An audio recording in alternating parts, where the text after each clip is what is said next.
Are we live? We're live, baby. Hey, welcome everybody. My name is Cyrus Saatsaz.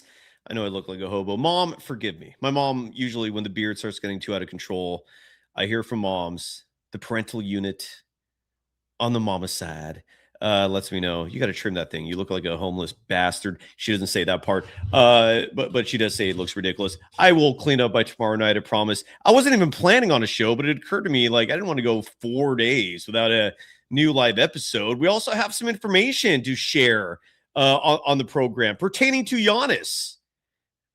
Yeah, I actually talked to a source. I think if you're a Warriors fan who wants Giannis here, you'll like the news. All hope is not lost on the Giannis front. Not saying it's going to happen, but what I heard from the source today is encouraging. Maybe lift the odds that I put on my head of Giannis coming to the Warriors from 5% to 15%. I'll take that for what it's worth. A lot of you folks have been asking about what is Stephen Curry's role in Jonathan Kuminga's relationship? Or maybe more specifically, what is the relationship between the two? It's obvious that Jimmy Butler loved Kaminga and expected him to be out there with him, not getting DNPs and not have a coach who sees the two as the exact same player. Draymond Green has been in Kuminga's corner since before the draft. In case you folks are unfamiliar with the story behind how Jonathan Kuminga was even drafted by the Golden State Warriors, his teammate Jared Jack at G League Ignite. This was Jared Jack's final year of professional basketball as a player, Kuminga's first year. Jared Jack was his teammate. Jared Jack, the same point guard on the 2013 Warriors, who helped upset the Denver Nuggets in the first round and helped push the Warriors to 6 games against the Spurs before finally succumbing. We know Draymond is in Kuminga's corner, but what is Steph? How does Steph feel about all this? Well, I got some sound bites from over the years because some people think that he never publicly vouches for his teammate. I also have a sound bite from Steve Kerr, which maddening. When you hear it, you might understand what I mean by that. And what the soundbite does specifically is all but reaffirm what we've been saying on the show, what Armando Laura, who joins him every Friday, what he's been saying pertaining to injury ball. We'll talk about that. And we'll open up the email. We'll read some emails on the show. If you ever are interested in emailing us, it's very simple. The email address is warriors24pod@gmail.com. It's right there if you're watching on YouTube. Again, warriors24pod@gmail.com. And we'll read it on the program. But for now, let's get into it. We're powered by FanDuel. The Warriors are back in action tomorrow night at home, taking on a Philadelphia 76ers team who's playing right now. I believe they are at the Clippers tonight. And we'll see if the Warriors are benefactors of a Philly team playing the second of a back-to-back set in San Francisco. Hello, James Hawthorne. How you doing? Julian Bashir is going straight to the Epstein emails. Do they correlate with the Golden State Warriors? Is there a connection there? With the pedophilia ring that has implicated a shitload of people? No one with this show, I can promise you that. Let's get into it. I'm sorry. I can't believe it's only Monday. Hope you're surviving. It's Monday. Hope we make life a little more interesting for you. Hope we entertain you. Hope we're the distraction you're looking for and need. Again, we're powered by FanDuel, and the program is called The Golden Days. Woo! Let's go. Yeah, let's go. Welcome to the show. My name is Cyrus Saatsaz. You can follow me on Threads and Instagram at DogWild over on Twitter. My handle is at Surf Journalist. The program on both platforms at Golden Days Pod. I want to make sure my mic is connected. It is. And as I mentioned a moment ago, we're brought to you by FanDuel, the official sportsbook of Golden Days and the Believe Network. And I'm looking right now at the odds to see if there is a line for tomorrow's Warriors-Sixers game. And there currently isn't, almost entirely because of the fact that their opponent, the Philadelphia 76ers, are currently playing at LA. We'll give you scoreboard updates throughout the show. This one should be a short show. Philly is kicking ass right now. There's 3 minutes, 33 seconds remaining in the first half, and Philly's up 61-45. But as you know, with the modern NBA, a 16-point first half lead is easily overcomable. Is that a word? They can easily overcome it. So there's no line for the Warriors and the Clippers. What there is a line for, however, is the Warriors' odds for the play-in. Yes, FanDuel has odds there. And your Golden State Warriors right now are the favorites to make the play-in. Is that a good thing or a bad thing? The odds are not good, is what I'm trying to say. It's minus 700 that the Warriors will be a play-in team. The Phoenix Suns are next up at minus 130. And if you're thinking to yourself, how are the Phoenix Suns owning a worst... God, my grammar's not on it tonight. Let me rephrase myself. If you're asking yourself, how does Phoenix have lower odds than the Warriors to get into the play-in? It's because the Suns might not make the play-in and just get into the playoffs outright. So because that possibility exists, the odds are favored for the Warriors. FanDuel thinks that the Warriors will not make the playoffs. They'll just make the play-in. Next up for those odds, the LA Lakers plus 120, the Spurs plus 2,200, and the Dallas Mavericks plus 4,000. You cannot bet on Portland, and you cannot bet on the Clippers currently to make the play-in. Some interesting wrinkles there, again, courtesy of FanDuel, the official sportsbook of the Believe Network and of Golden Days. I want to start the show off by playing some clips. And Julian Bashir, thank you for the update regarding tomorrow's injury report. I'll get to that right now. But Stephen Curry is out for tomorrow, as Julian Bashir mentions in our chat.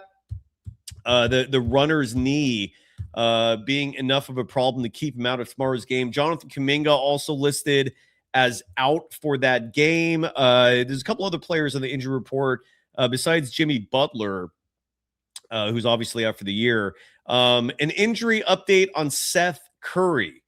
Took the Warriors nearly 3 weeks to provide a new update, a new evaluation that was supposed to take 2 weeks. This came out over the weekend, and the sciatica injury is still affecting Seth.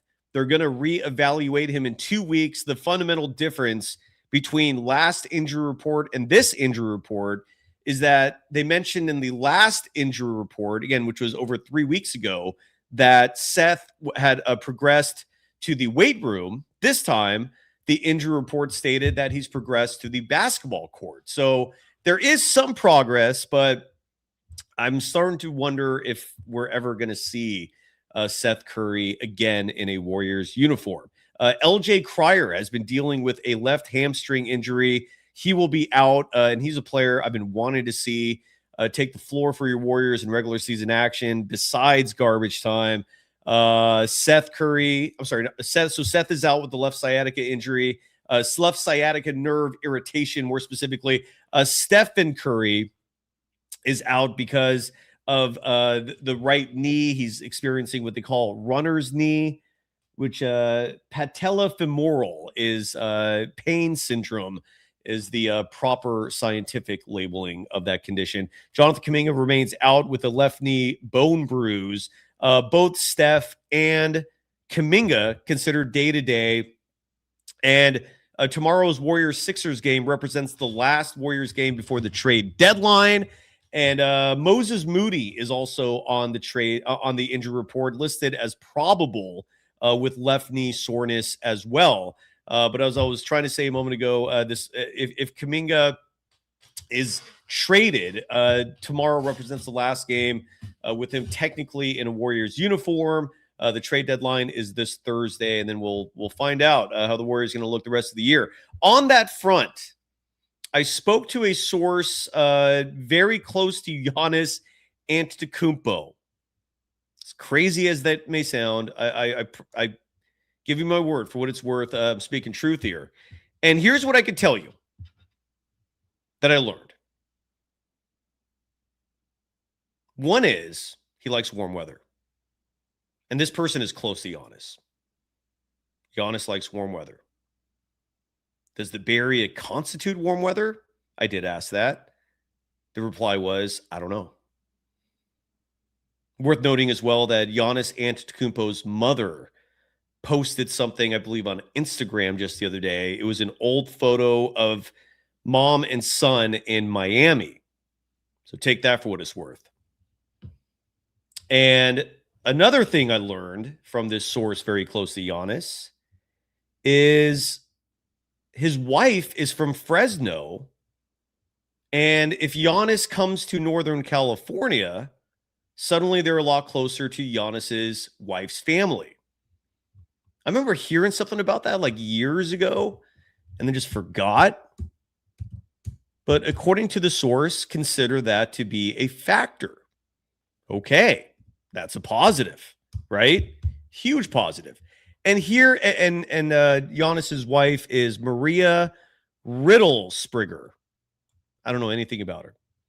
I literally just Googled who his wife is, and that's the first name that came up. And she now goes by Maria Antetokounmpo. And then the one last piece of information that I got from the source, who again is very close to Giannis's camp, and it suddenly makes me really clamor for Giannis to become a Warrior, because that means I would have a source directly to Giannis. Kind of crazy, which would be great for the show as well. The last piece of advice or information, and this isn't anything esoteric. There's nothing that I'm breaking here, in the sense that Giannis and Steph both have the same agency. I believe they have different agents, but the two agents work for the largest, or one of the largest talent agencies on the planet, CAA. And between that and the fact that Giannis and Steph have had a close relationship, says something. It means something. Alex Saatsaz with Octagon is Giannis Antetokounmpo's agent, and Octagon is the agency. I don't know if they're the largest. They're one of them, though. They're certainly up there. And then Stephen Curry's agent is Jeff Austin. So it's basically they both have agents who work down the hall from each other, essentially. But they do have a good relationship, and who knows? I bring all that up because, friendly reminder, what the national media scene, even local, anybody who covers the NBA, what they routinely are skimming over or ignoring altogether is quite possibly the most important variable in all of this, pertaining to Giannis Antetokounmpo possibly coming to the Golden State Warriors. And that is, where does Giannis want to go? Damn important. And largely because he will be an unrestricted free agent summer after next. So whatever you trade to get him, you have him for sure for the remainder of this year and next year.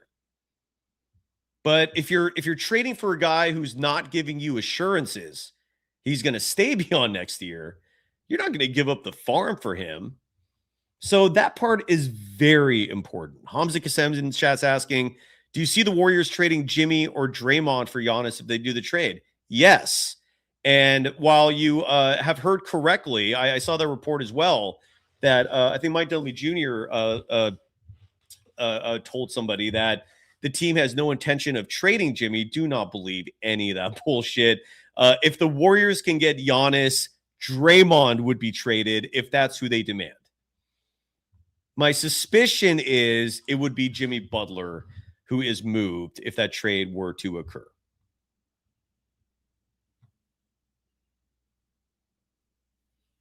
Shardall with some facts in our chat saying Maria Riddlespringer aka Maria Antetokounmpo, she played hoops as well. She played for Rice University in Houston from 2010 to 14. Did not know she was a hooper as well. Eddie757 saying if there were only a direct flight to Greece out of SFO or Oakland, is there not? Wouldn't surprise me if there wasn't. I'd be surprised then. There are no direct flights to Greece from the Bay Area.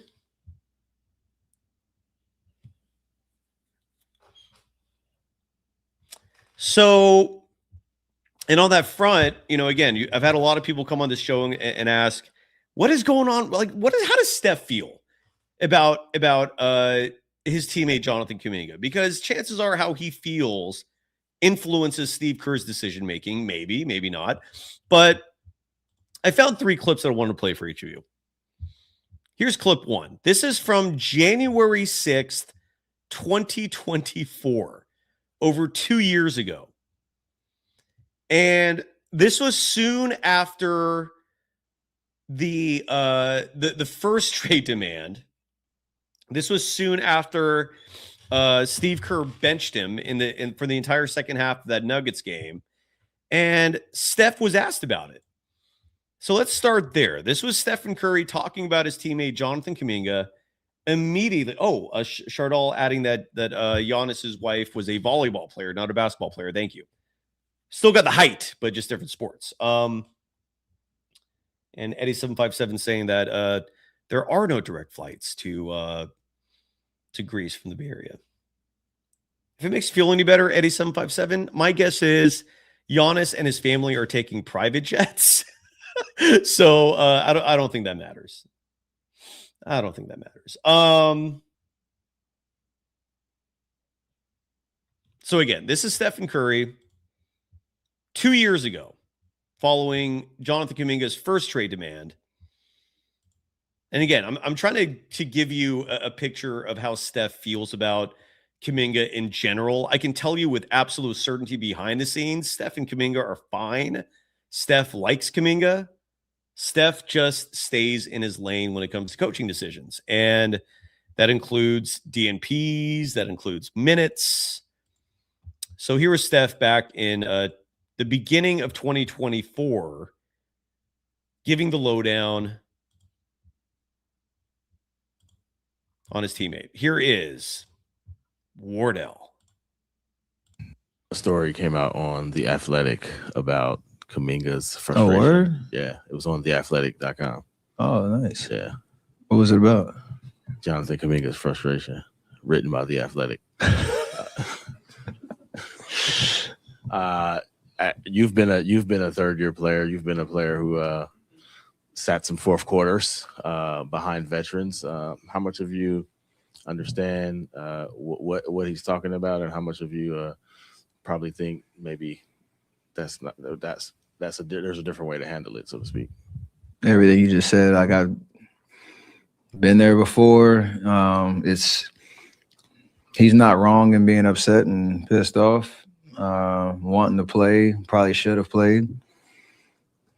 Not probably.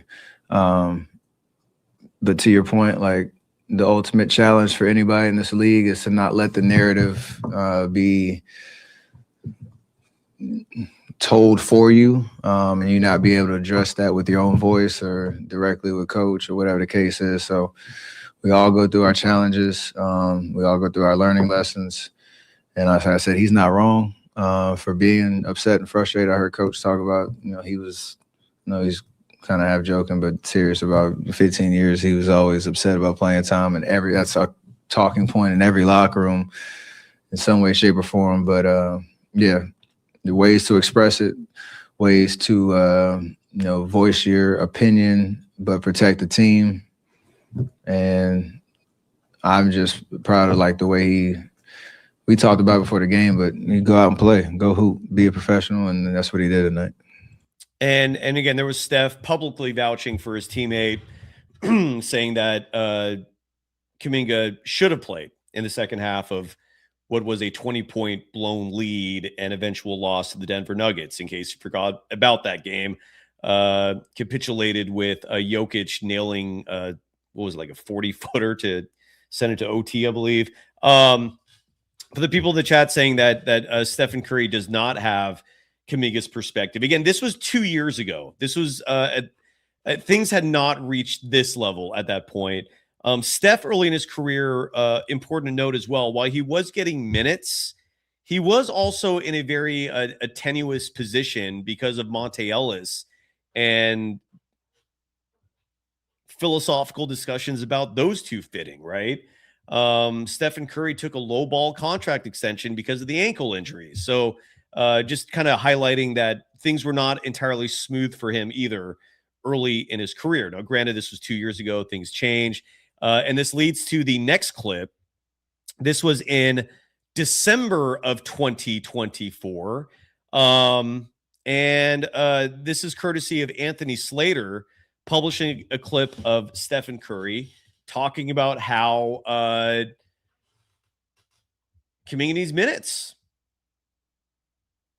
Give him minutes. So this was Steph this time. Fast forward almost a year to December of 2024. And he was talking publicly about Kaminga in terms of his role. Here was Steph. This is courtesy of Anthony Slater. Turn the volume up on your devices just in case, just because this comes from a cell phone. This Draymond move is clearly about elevating Jonathan.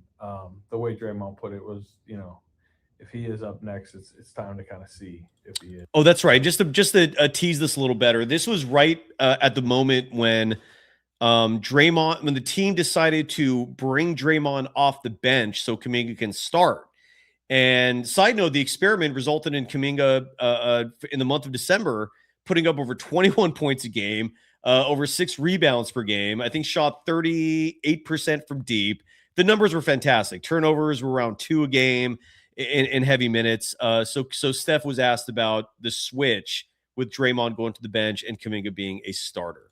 I guess just what's your perspective on, this moment for Jonathan and do you want to see what it could be with him? For us to be good, you saw it in the Houston game, you've seen flashes. We need him to be the best version of himself. We have to be able to figure out whether it's play calls, whether it's certain rotation or lineup combinations, what can unlock his ability to get downhill, put pressure on the basket, demand attention from the defense, and he's a big weapon for us. So yeah, and especially the way the early season's gone, games that we've handed away after big leads, tough scoring nights like tonight. You gotta the challenge of this team. We're a different team than we've been in the last 3 years, and the experimental phase of trying to unlock new looks, new go-to sets, put the ball in his hands. It's time for that for sure, because we haven't had results otherwise. So we got to, lean into that, and might not go well every night, but that's. I didn't lose internet, did I? No, this stopped. Well, anyway, so you get. Oh, there we go. You get the gist of what he was saying there. Not as emphatic in his support, but not against it either, accepting that, change has to come. Again, nothing negative, but and in the chat, someone wrote, where was that? Oh, here, food fight writes, and food is spelled with a PH, writing, we all know Steph and Dre have the power to get JK on the floor if they desired, and good evening, everyone. Agreed. But at the same time, as we've said a bunch of times before, and the why of it, I don't know, but they have chosen not to. They have chosen not to push back on their head coach. And again, this goes a lot to the very dynamic of sports in general. If you've played, and I know most of you watching have not played at the professional level, but maybe you played in high school, maybe you played in college, maybe you played in grammar school and or a club team or a rec league, wherever you've played that had a coach involved, right, and officials, and it's organized. How often do you see players, questioning their coach and questioning the rotations and calling them out for who they play when? It doesn't normally happen. And when you factor in the the relationship that Steph and Dre have with Kerr, winning the 4 titles together, all the trust that Kerr has earned from his 2 veterans, the fact that Kerr goes out of his way for these 2. I mean, how many instances has Draymond been in absolute deep shit only for Steve Kerr to get his back, right? So there's loyalty there. There's a lot of history there. It's complicated is what I'm trying to say. But you're right. You're absolutely right. They could have literally come out and just voiced it, or even behind the scenes, they could have voiced it. They chose not to. That's how it went. And then the last one, and this was at the end of last season, when the vitriol and the rhetoric was getting out of control. Steph took it upon himself to advocate for Kaminga. And again, to me, this clip represents the strongest support Steph has ever shown Kaminga publicly. Again, this was the end of last season. Here is Wardell Stephen Curry. You take into account his effort defensively and then also what he did on offense, passing the ball, scoring, obviously. Was this the best game you've ever seen JK play? I think we need to kind of just let this guy play basketball. We don't have to have a declaration after every game. We don't have to be in a situation where we're judging every minute he's out there. I understand he's the next in line to, come into his own as an NBA player. But God, I wish my 4th year was it the greatest game ever? Was a bad game ever? How was his rotation? Like, he's figuring it out. If we're going to win at the highest level, he has to be a part of it. So keep doing what he's doing. Like, he's figuring it out. If we're going to win at the highest level, he has to be a part of it. So keep doing what he's doing. If we're going to win at the highest level, he has to be a part of it. So keep doing what he's doing. If we're going to win at the highest level, he has to be a part of it. So keep doing what he's doing. If we're going to win at the highest level, he has to be a part of it. So keep doing what he's doing. Y'all hear that? If the Warriors are going to win at the highest level, he has to be a part of it. And yet the coach then DNPs. So at least he has he's come out for his guy. And who knows where they are now, the Warriors more specifically. And again, as I mentioned before, I provided some few additional insights regarding Giannis, including a source crazily revealing a lot to me, a source close to Giannis, more specifically narrowing it down in terms of what Giannis wants and where he wants to go. Weather is important. The source told me do not disregard the fact that his wife is from Fresno. So Giannis does have some California roots here. And that the relationship between him and Steph is very strong. So we shall see.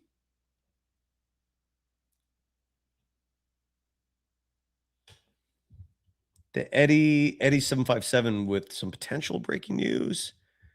And again, you're going to get a lot of crazy reports as we lead up to the trade deadline. Friendly reminder, do not listen to 98% of them. Eddie 757 saying, just saw on Twitter, according to Mark Stein, league sources say the Warriors are aware of recent grumblings.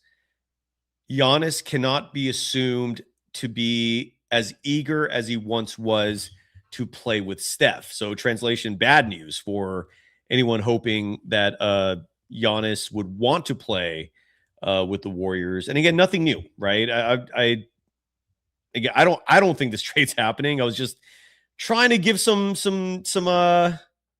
positives. By the way, Chris Mannix of Sports Illustrated. Side note, wasn't everyone saying Sports Illustrated is dead? It is. I keep seeing it around still, even though it's no longer like a bastion of journalistic integrity. Not entirely dead. Anyways, Chris Mannix. I don't see the Mark Stein report unless that's an old report that I saw like a day ago. But Chris Mannix reporting that the LA Clippers, sorry, this has nothing to do with the Warriors, but that the LA Clippers and the Cleveland Cavaliers are having discussions on a James Harden, Darius Garland swap. How are the Clippers getting Darius Garland for Harden? How does that make sense? Hold on, let me see if there's any details to this, because if I'm Cleveland, there is no chance in hell I would agree to a trade like that. Harden was not in the lineup, or is not in the lineup for tonight's Clippers-Sixers game.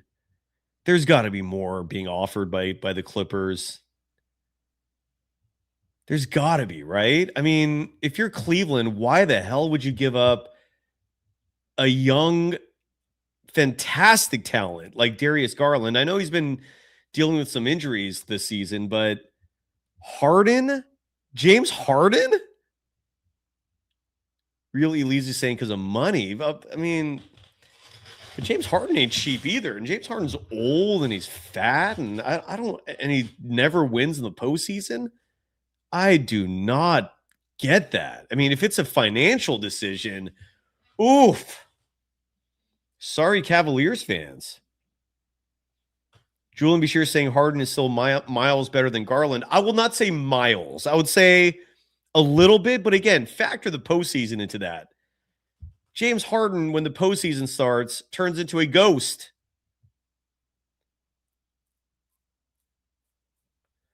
So anyways, those are the Stephen Curry cuts.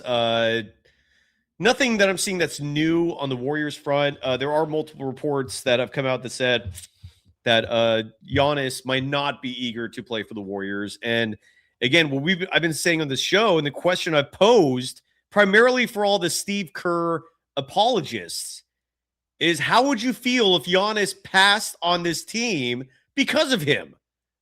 Are you still Kerr ride or die, bro? Because I sure as shit ain't.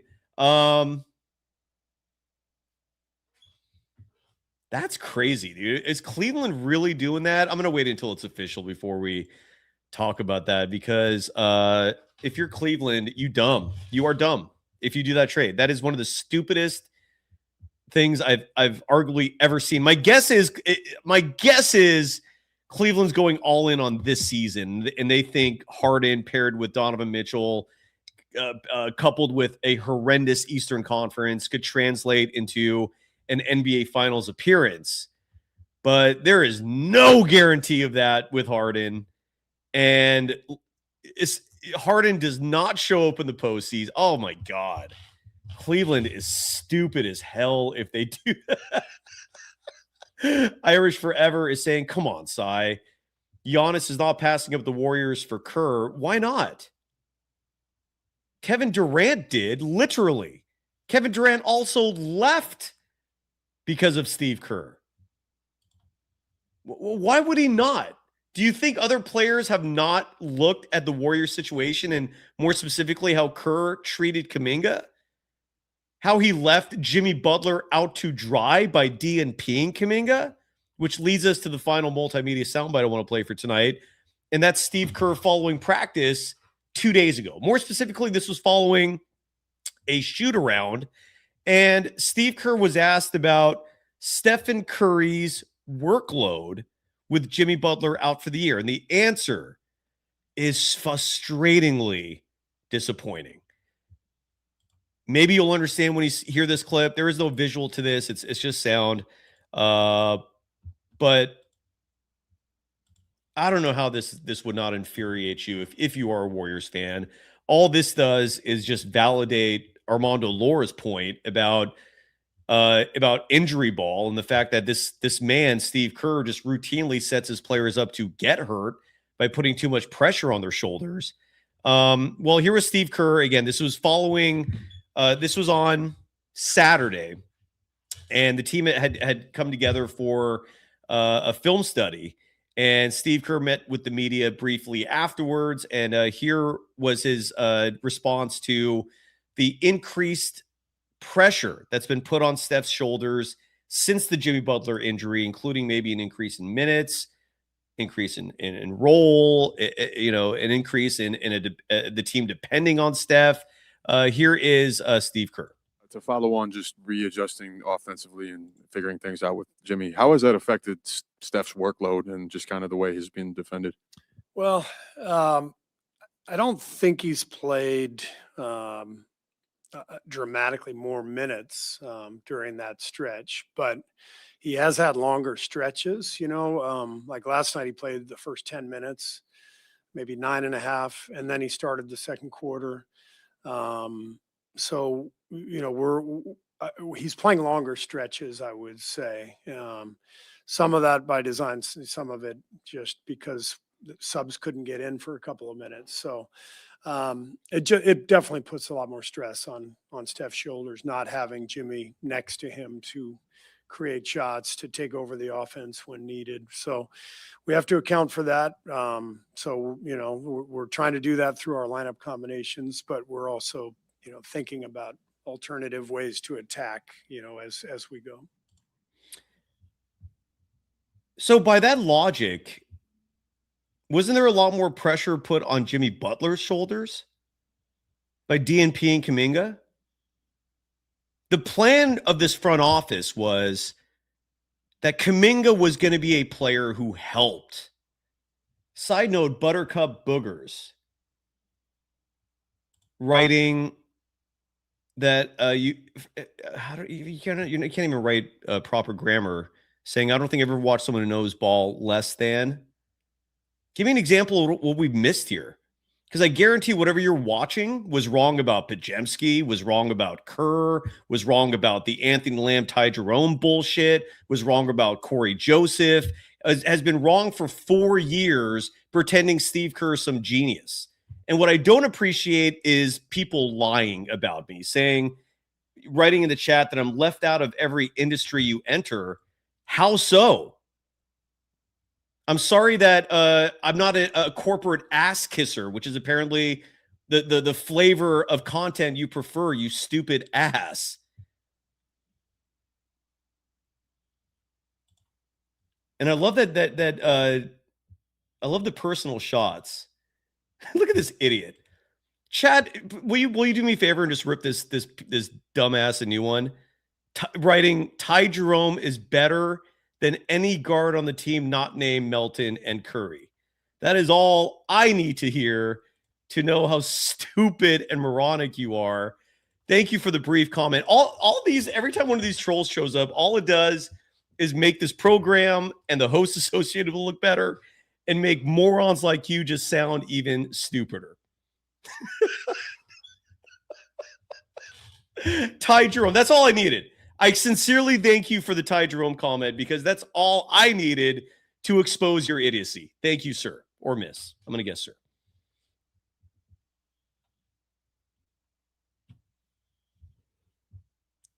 So dumb. Do you realize how many death threats I've literally gotten just because I have had the audacity to criticize Steve Kerr? How pathetic of a world, how pathetic of a scene is this? Where you have people like that. I'm guessing they have a Steve Kerr poster on their wall. Do you have fantasy dreams about Steve Kerr? And you wake up and go, why is my underwear wet? I don't get it. And now you're going to see Giannis Antetokounmpo pass on the Warriors because of the coach that you stupidly think knows what he's doing.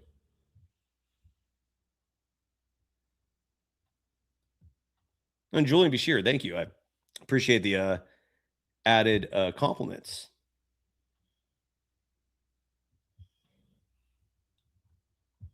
I mean, literally, that quote right there was Steve Kerr saying, and part of that, the question and answer pertained to Steph currently being injured with runner's knee. Steve Kerr in that quote literally is saying that the Jimmy Butler injury is resulting in more pressure on Stephen Curry's shoulders, causing the injury. Do you not think by that logic that you derailed Jimmy? Do you not realize how much more pressure you put on Jimmy Butler's shoulders? Oh my God.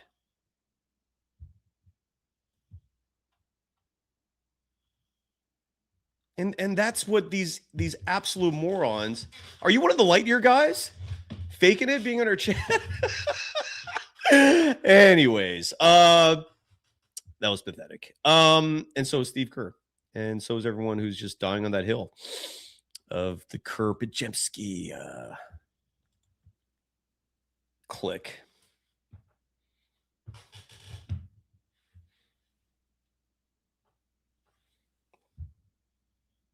Ed Marsh, thank you, sir. We try here. It is not easy being trying to be accurate with analysis when the entire media scene here is afraid to express an opinion that would be considered even remotely controversial just because, oh no, it hurt feelings. God forbid. Just don't lie about me, man. Don't sit here and say like certain like one lie is I got fired from my last job. No, I didn't. Nope. Did not happen. I'm not perfect, but I voluntarily left that network to join this network and start the show. And side note, we're making more money here than I did there. The numbers we're getting to where they were there. I have zero regrets on that decision, but do not for a second just lie about anyone. Don't smear people, man. It's Bush League.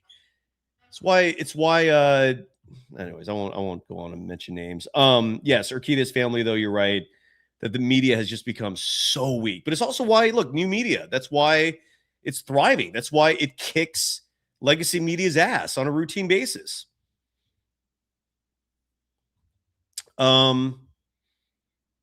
Soldier Boy, thank you. Thank you, sir.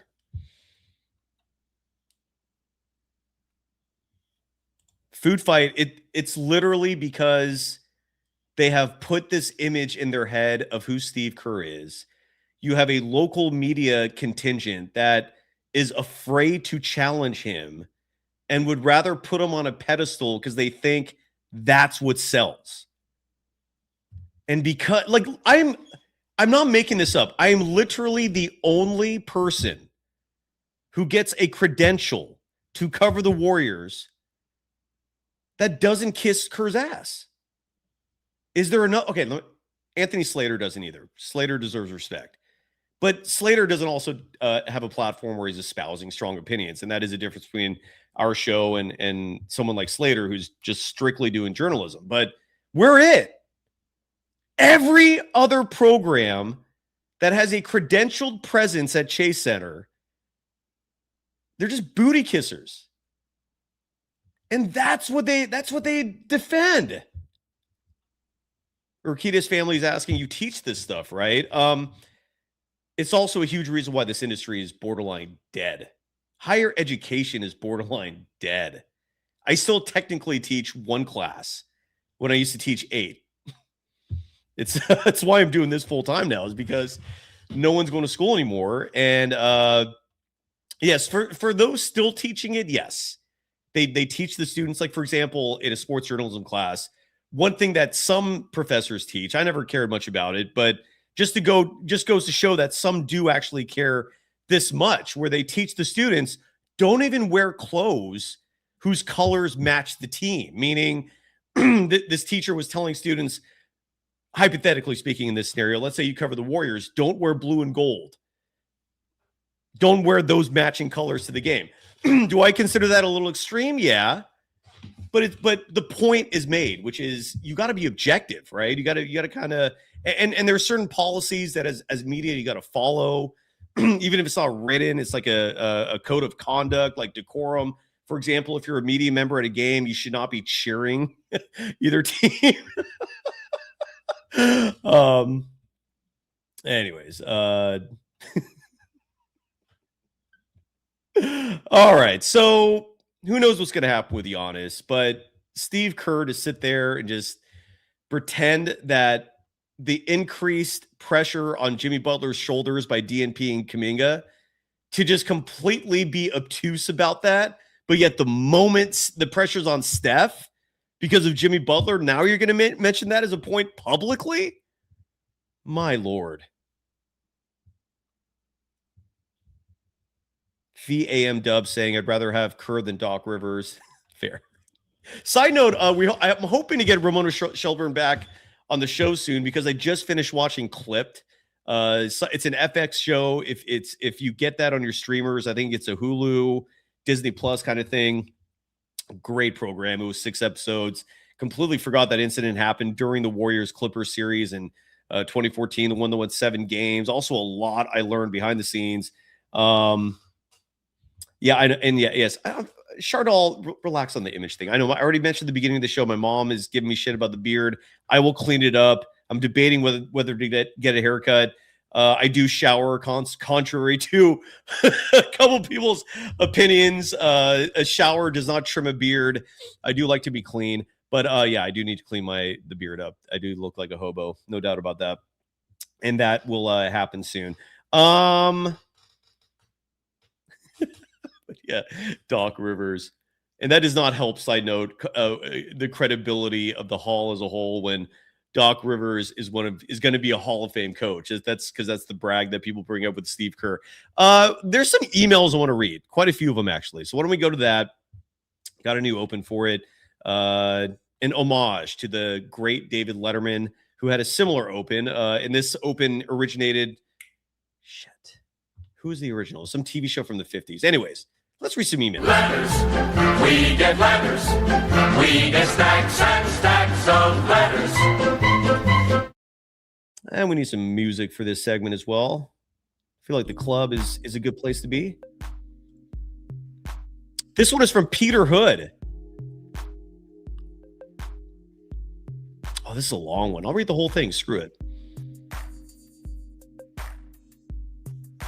Peter Hood writes, when I pay $25 to go into a movie theater and watch, say, The Lord of the Rings for the next 8.5 hours, I do a thing we all do in such circumstances. I suspend my disbelief. One cannot believe in elves and wizards and orcs because we know they're not real. If you are the coach of a certain NBA team, hobbits might, in fact, be real, but that is another never-ending story. I digress. For a short period of time, we suspend our disbelief so that we can emotionally engage in the movie and get our money's worth. That's what makes movies fun. That's why we love them, and we wouldn't get to have this experience without the suspension of disbelief. This same phenomenon exists in all sports. To be a fan, one must believe in things that are not real. The biggest of which is this, that, quote, winning is the most important thing in sports, unquote. Winning is not the most important thing in sports. That is fiction. Sports is a business. So an entertainment business, to be exact. And like all businesses, it's all about money. Just ask one Jimmy Butler. Sure, we could talk about winning until the cows come home, but only after that contract is signed. Everyone in the business of sports knows they are in a business, just like actors in a movie know that they are not the characters that they are playing in a movie. As a fan, that belief that, quote, winning is the most important thing in sports, unquote, is our movie ticket into the wonderful theater of sports. In order to enjoy sports, like we enjoy a good movie, we have to suspend our disbelief. We have to embrace the idea that winning is everything. And when we do that, we get all hyped up, get emotionally engaged, and have a ball. The problem arises when there is time to analyze and explain what is happening on and off the court. And the Hamza fans, Hamza, you got in the email, buddy. And the Hamzas continue to believe that it is all about winning, that Steve Kerr and Steph and Dre are all about winning, and the suspension of disbelief spills out of the theater and into the streets, into the real world. The truth is, there is no winning in sports. Winning is just an instrument that measures scores in games at specific time intervals, and we use this instrument, just like we do with player stats, to create and narrate fictional stories about the players who are playing in these games, as well as influential persons associated with these players, namely coaches, GMs, and owners. From the owner to Stephen Curry down to the janitor, each and every individual in the business is looking out for their own self-interest.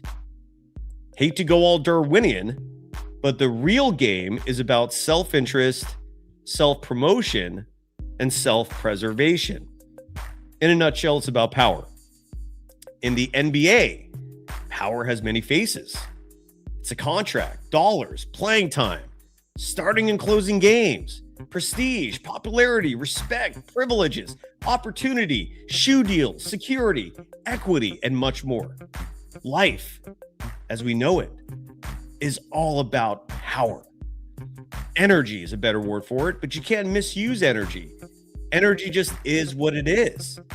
But as human beings who attribute value to things like ideas of justice and morals, power is the better term, as it allows us to approach the Kerr-Kaminga relationship from an ethical perspective and ask if power is being used ethically in this ugly power struggle, which is ultimately what is happening in Golden State.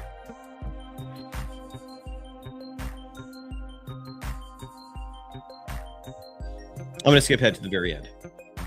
It's a very long email. Incredibly articulated. We'll skip to the end. Lastly, an abuse. I don't care about that. We get to one guy in this who has immense power and who has been on a 4-year campaign to discredit and demean a young and powerless basketball player, all to serve his own self-interest. Isn't there some unwritten rule that coaches are supposed to look out for and protect their players? I don't mind people seeking power or trying to hold on to it, but I despise and am utterly disgusted by those who willingly harm people who have no power in order to do so. And there are 2 players on this team that are 100% complicit in these crimes, that have been willing accomplices to Steve Kerr's reprehensible treatment of Jonathan Kuminga, and we all know who these players are, although it hurts us to say it. The self-interests of the core were threatened as well, as the threat is one, as a threat to one is a threat to all. Thus, in action, Kerr, Curry, and Draymond have marched in lockstep as a group against Kaminga since the punch, despite player comments to the contrary that show public support for JK, which I view more as empty political speech, all talk without action. In the end, if we want to know why people do certain things, we merely have to examine their motivations. Every time I hear that Steve Kerr is a winning coach or that JK isn't a winning player, I want to throw up in my own mouth. Narratives around winning are fictions. Narratives around motivations, power, and hierarchies are non-fictions, and we have to keep preaching this. Cheers, Peter Hood, aka Food Fight, in our chat. Food Fight, you're here, right? Where are you, Food Fight? I know you were here earlier. Oh, there you are. Bravo, Food Fight. You know, my one piece of advice when someone puts that much effort into an email that eloquent, I mean, Peter made sure not to have a single grammatical error in that email, and I skipped a good chunk in the middle just for time purposes. But what I like to tell folks who put that much effort into a written context, start a Substack. or Medium. Those are like the two most prevalent blogger platforms. I think Google has a one that's still around called Blogger, but Substack is the big one. Medium is still around, and they're very user friendly. Hell yeah, Food Fight. Peter Hood, good email. Dude, don't waste these words is what I'm trying to say. That was great writing. Put that on a Substack. I will even help promote it for you. Just tell me in the chat, what it's about. But great email, very eloquently put. And that was from Peter Hood.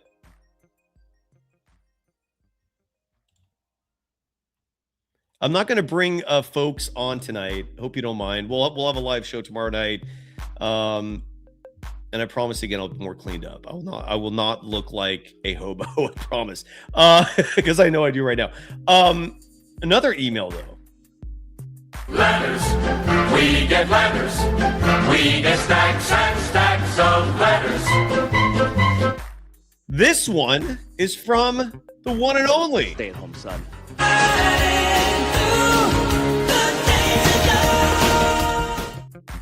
Chardal just sent an email to us right now. Writing, I'm a diehard Golden State Warriors fan, and I would love for Giannis Antetokounmpo to get traded to the Golden State Warriors. That would be an absolutely blockbuster move for him to team up with Steph and Curry, Moses Moody, Trace Jackson Davis, and Draymond Green. And he would automatically turn this team into a title contender. Best regards, Chardal Gupta. Thank you, Chardal.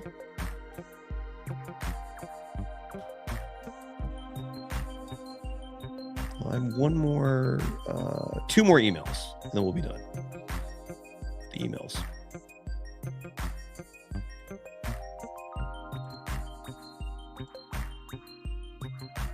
Wait, maybe just one. Tracy, there you are. I'm sorry. This one is from Tracy McKenna. Letters. We get letters. We get stacks and stacks of letters. Tracy McKendall writes to me and Armando.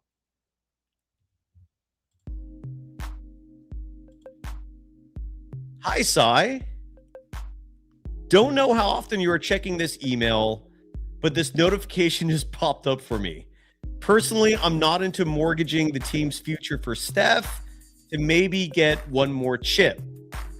I can't figure out why everybody continues to be so fixated on that. I'd rather keep the team just as it is.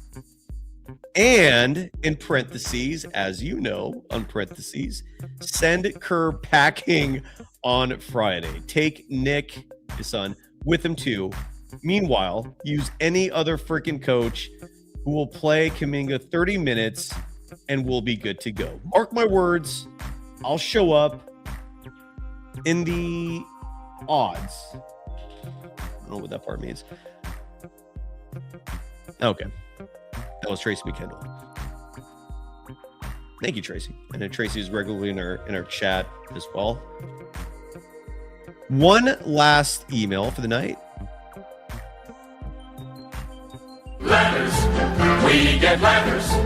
We get stacks and stacks of letters. This is from Joe, just Joe, writing, hey, Cy. Finally, you seem to acknowledge that Kerr hates JK in a literal sense. You don't have to be a mind reader. It's been obvious for years through Kerr's actions and words. Also, this isn't how you treat someone you like or whose talent you like in the workplace or outside of it. I'm referring to the Joe Lacob likes JK talking point. No, Lacob doesn't. Has no respect for him. Oh, no. Well, never mind. You now said, so he's writing this email like as he's watching a show. I'll continue on real fast. Almost done. You now said, let's wait until tomorrow to see if it's personal. Now you're still not sure? Only if Kerr benches him again tonight? This is year 5, Cy. And you've been here for it all, right? Kerr is robbing JK of his development and severely hampering his career and image. Kerr's a POS. You can imagine what that stands for. Joe. Joe, very important to note, great email, that I'm trying not to be a total hater here. I'm trying not to be a colossal dick when it comes to Steve Kerr. I'm trying to be objective. I'm trying to be optimistic. I know those efforts fail often. But it's also, it's the reason why, in case you're clamoring for me to just shit on him and pile on him, and I gotta maintain some professionalism here too. Again, try is the key word. But I feel you. Camelot Fire Kerr saying your email. Yeah, if you ever want me to read your email, and again, I've tried to reply to these in the past. I haven't gone to all of them just because they're starting to pile up.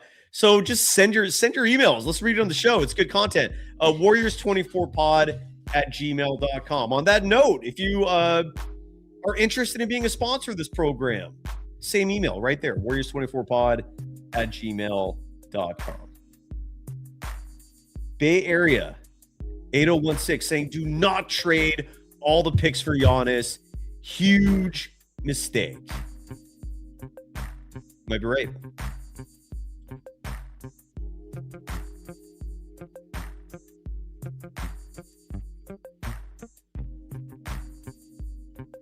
Yes, Chardal. Good job. I don't know. Did you Shazam it when I played that?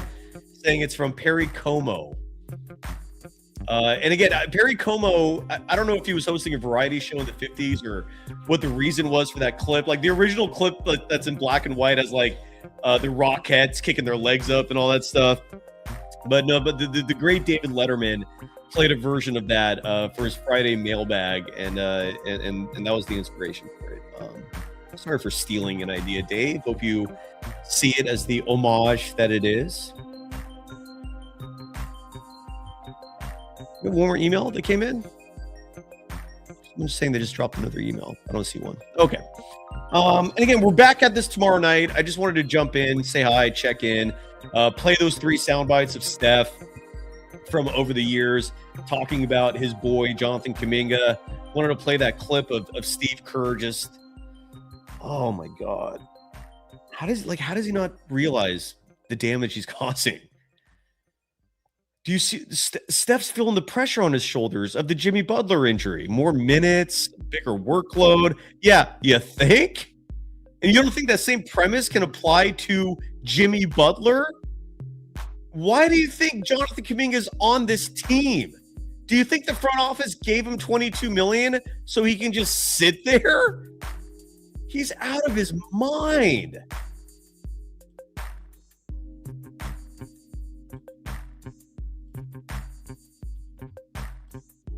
Emails.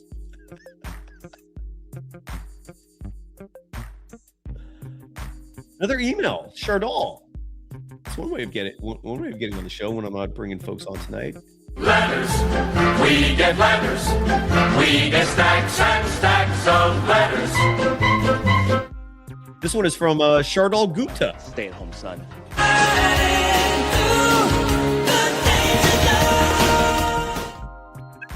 Chardal, I love you, man. Chardal writes, hey, hi, Cyrus. I'm sorry.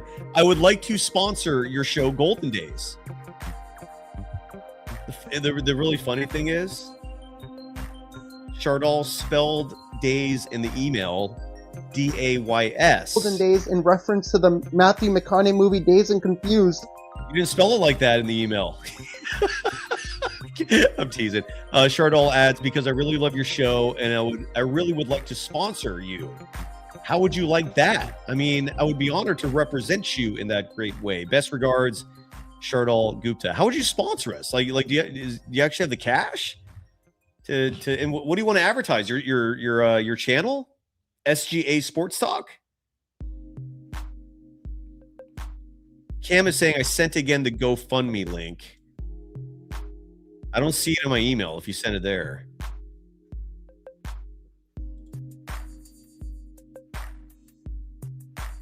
Oh, I don't see it. Cam, try again.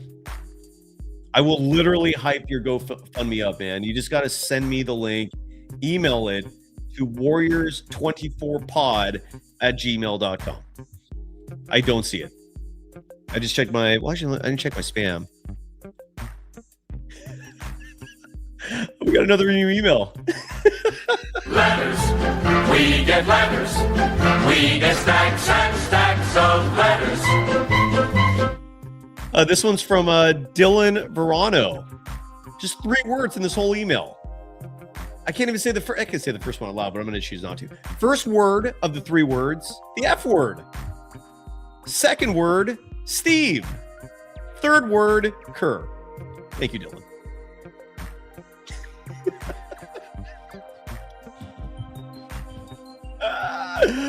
Oh my God, Shirtall, of course you can be a sponsor of the show, but what do you? I don't know what you mean by that. It's not cheap, bud. It's not a. Thank you. I appreciate the thought. You're very kind, brother. All right, man. We are done. We're back. Less than 24 hours. Around 24 hours.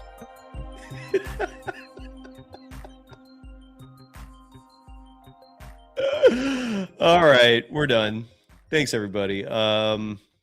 Again, if anything miraculously does happen on this Giannis front between now and tomorrow post game, we'll obviously go live. One last check in on the scoreboard because right now the Philadelphia 76ers are in LA playing the Clippers. They lead 100-87 with 11:06 remaining in the game. Very interesting to note that Joel Embiid is playing, which means he likely will not play tomorrow. There any other guys that get the DNP treatment? Paul George suspended for 25 games.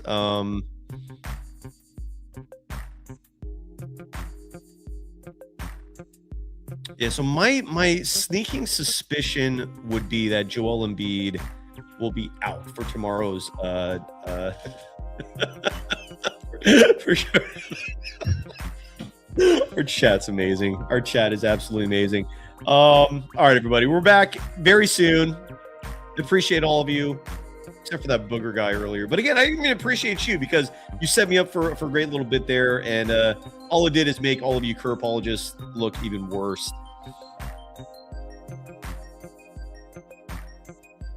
Oh, real quick before we go, they call me.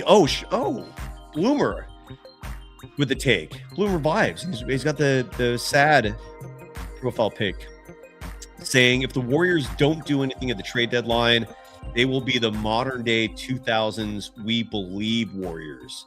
You agree with that? No, just for the simple reason that Warriors still have Steph and Curry. I know this sounds weird, maybe crazy, but I still have some faith in this team if the right players play. If your starting 5, hypothetically, is Steph, Moody, Kaminga, Draymond, Al Horford. Let's say that's your starting 5. Now DeAnthony Melton is coming off your bench. And I only have Melton coming off the bench this time because if he's on a minute restriction, it would help out with that. But you have Melton coming off the bench. You got Will Richard coming off the bench. You've got Guy Santos coming off the bench. Trace Jackson Davis coming off the bench. Quentin Post coming off the bench. I don't think that's a bad squad. I actually really like that squad. And if you were paying attention and you noticed the names I did not call out,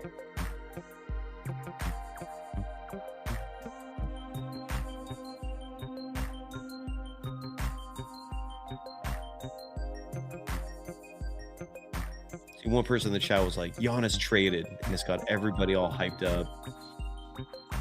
People are just literally waiting by their social media stream and TVs and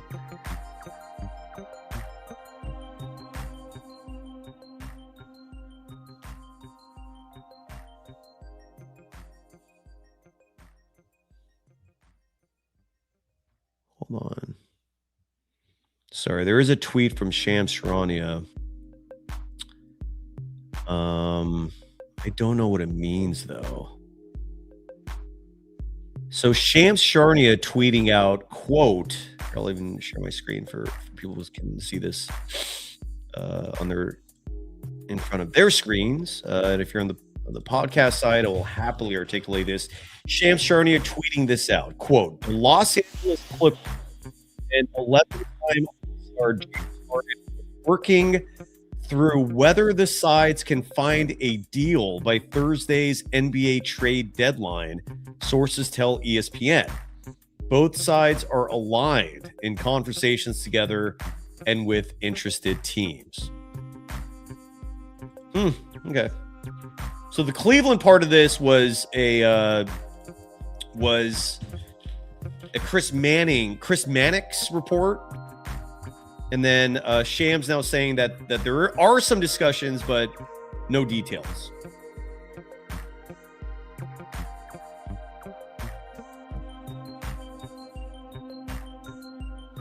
We'll see. Stay tuned. It's a hell of a ride. Thanks, everybody. Back tomorrow night. Bye-bye.